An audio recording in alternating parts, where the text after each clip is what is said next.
ब्रह्मा जी बोले, हे देवों के देव, हे गुह, हे स्वामिन, हे शंकर पुत्र, हे पार्वती नंदन, विष्णु और तारकासुर का यह व्यर्थ संग्राम शोभा नहीं देता। यह अत्यंत बलशाली तारक विष्णु के हाथों कभी नहीं मरेगा, क्योंकि उसे मैंने ही वरदान दिया है। मैं यह सत्य सत्य कह रहा हूँ। हे पार्वती नंदन, आपके अतिरिक्त इस पापी को मारने वाला कोई और नहीं है। इसलिए हे महाप्रभु, आप मेरे इस वचन को स्वीकार कीजिए। हे परंतप, अब आप शीघ्र ही इस दैत्य के संहार के लिए तैयार हो जाइए। हे शिवपुत्र, इसे मारने के लिए ही आपका जन्म शंकर जी से हुआ है। हे महावीर, आप रणभूमि में पीड़ित देवताओं की रक्षा कीजिए। आप न तो केवल बालक हैं, न ही युवा, अपितु संपूर्ण जगत के स्वामी हैं। अब आप व्याकुल इंद्र, विष्णु, अन्य देवताओं और गणों को देखिए तथा इस महान दैत्य का वध करके तीनों लोकों को सुख प्रदान कीजिए। इस दैत्य ने पूर्व काल में इंद्र और लोकपालों को परास्त किया था और अपनी तपस्या के बल से विष्णु जैसे महावीर का भी अपमान किया था। इस दुष्ट ने संपूर्ण त्रैलोक्य पर अधिकार कर लिया था और अब आपके आगमन से पुनः देवताओं से युद्ध करने लगा है। इसलिए आप इस दुरात्मा तारकासुर का वध कीजिए। हे शंकर पुत्र, मेरे दिए वरदान के कारण यह आपके अतिरिक्त किसी अन्य से मारा ही नहीं जा सकता। ब्रह्मा जी की यह वाणी सुनकर शंकर पुत्र कार्तिकेय प्रसन्न होकर मुस्कुराए और बोले, ऐसा ही होगा। तत्पश्चात वे महाप्रभु शंकरनंदन असुर के वध का निश्चय करके विमान से उतरकर पैदल हो गए। उस रणभूमि में अपने हाथ में महावज्र जैसी तेजस्वी और प्रकाशमान शक्ति नामक अस्त्र धारण किए हुए शिवपुत्र कार्तिकेय पैदल ही वेग से दौड़ते हुए अत्यंत शोभायमान दिख रहे थे।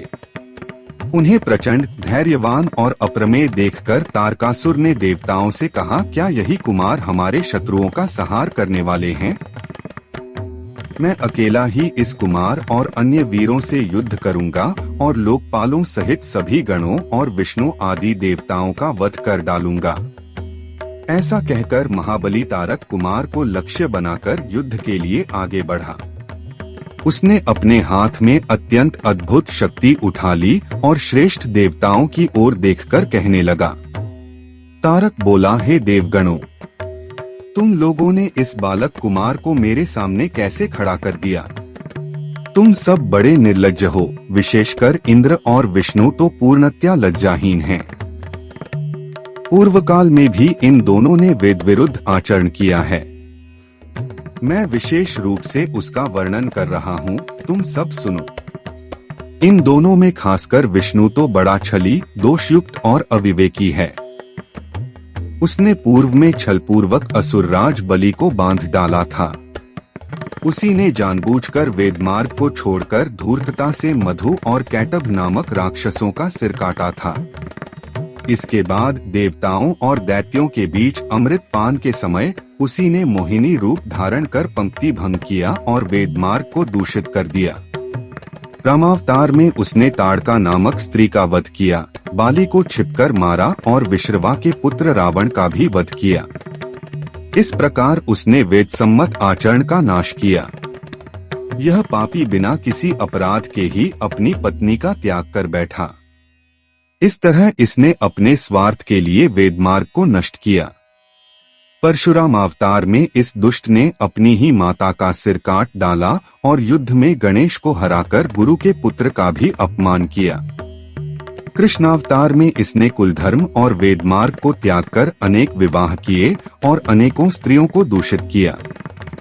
इसके बाद 9वें बुद्धावतार में इसने वेदमार्ग की निंदा की और वेदमार्ग का विरोध करने वाला नास्तिक मत स्थापित किया। जिसने वेदमार्ग को छोड़कर पाप किया है, वह युद्ध में कैसे विजयी हो सकता है और धर्मात्माओं में श्रेष्ठ कैसे कहलाएगा? इसी प्रकार इसका बड़ा भाई इंद्र भी महापापी कहा गया है। उसने भी अपने स्वार्थ के लिए अनेक प्रकार के पाप किए हैं। उसने अपने स्वार्थवश दिति के गर्भ में प्रवेश कर वहां स्थित गर्भस्थ बालक के टुकड़े टुकड़े कर डाले, गौतम ऋषि की पत्नी से व्यभिचार किया और ब्राह्मण कुमार वृत्र का वध किया। विश्वरूप ब्राह्मण, जो असुरों का भांजा और इंद्र का गुरु भी था, उसका भी सिर काटकर इसने वेदमार्ग को नष्ट किया। इस प्रकार विष्णु और इंद्र दोनों बार बार अनेक पाप करते रहे और अपने तेज तथा पराक्रम से रहित हो गए। हे देवगण, इन दोनों के बल पर तुम लोग युद्ध में कभी विजय नहीं पा सकोगे। फिर व्यर्थ में अपने प्राण गंवाने के लिए यहाँ क्यों आए हो? ये दोनों अत्यंत लंपट और स्वार्थी हैं, इन्हें धर्म का ज्ञान ही नहीं है। हे देवताओं, धर्म के बिना किया गया समस्त कार्य व्यर्थ होता है। ये दोनों पूरी तरह भ्रष्ट हैं। इन्होंने ही इस बालक को मेरे सामने खड़ा किया है। यदि मैं इस बालक का वध करूंगा तो इसका पाप भी इन्हीं दोनों को लगेगा। परंतु यह बालक अपने प्राणों की रक्षा के लिए यहाँ से दूर चला जाए। विष्णु और इंद्र के बारे में ऐसा कहकर उसने वीरभद्र से कहा, तुमने भी पहले दक्ष प्रजापति के यज्ञ में अनेक ब्राह्मणों का वध किया था। हे अनघ, आज मैं तुम्हें उसी कर्म का फल चखाऊंगा।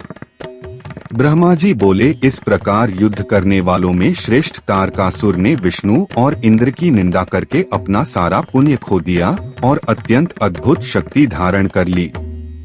तब तीव्र वेग से कुमार के समीप आते हुए तारकासुर को देखकर इंद्र आगे बढ़े और कुमार के सामने रहकर अपने वज्र से उस पर प्रहार किया। इंद्र के वज्र के प्रहार से जो देवताओं की निंदा करने के कारण अपना बल खो चुका था, वह तारकासुर जर्जर हो गया और तुरंत ही पृथ्वी पर गिर पड़ा। परंतु गिरने के बाद वह फिर उठ खड़ा हुआ और अत्यंत वेग से अपनी शक्ति द्वारा इंद्र पर प्रहार किया, जिससे हाथी पर बैठे इंद्र नीचे भूमि पर गिर पड़े। इंद्र के इस प्रकार गिर जाने पर वहां बड़ा कोलाहल मच गया और देवताओं की सेना शोकाकुल हो उठी। हे नारद, उस समय तारक ने जो धर्म विरुद्ध और दुखदायक कार्य अपने विनाश के लिए किया, उसे अब सुनो। उसने भूमि पर गिरे इंद्र को अपने पैरों से रौंदा और उनके हाथ से वज्र छीनकर उसी वज्र से उन पर प्रहार कर दिया। इंद्र का यह अपमान देखकर प्रतापी भगवान विष्णु ने अपना चक्र उठाया और तारकासुर पर प्रहार किया। चक्र के प्रहार से घायल होकर तारकासुर भूमि पर गिर पड़ा, लेकिन तुरंत उठकर उसने अपनी शक्ति अस्त्र से विष्णु पर प्रहार कर दिया। उस शक्ति के प्रहार से विष्णु भी भूमि पर गिर पड़े। इससे बड़ा हाहाकार मच गया और देवता जोर जोर से चिल्लाने लगे। इसी बीच जैसे ही विष्णु उठने ही वाले थे, उसी क्षण वीरभद्र उस असुर के समीप आ पहुँचे। प्रतापी और पराक्रमी वीरभद्र ने अपना त्रिशूल उठाकर प्रचंड वेग से दैत्यराज तारकासुर पर प्रहार किया। त्रिशूल लगते ही तारक भूमि पर गिर पड़ा, परंतु वह तुरंत ही फिर उठ खड़ा हुआ। तब क्रोध से भरे उस महादैत्य ने अपनी अपार शक्ति से वीरभद्र की छाती पर प्रहार किया।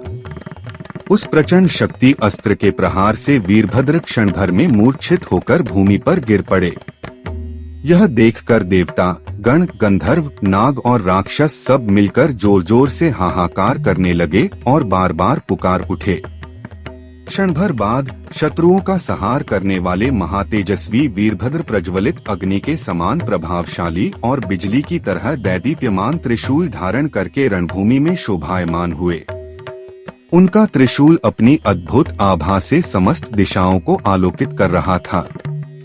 वह त्रिशूल सूर्य और चंद्र के समान तेजस्वी, अग्नि के समान दाहक, महान प्रभा से युक्त, वीरों के लिए भयप्रद, काल के समान सर्वनाशकारी और अत्यंत उज्ज्वल था।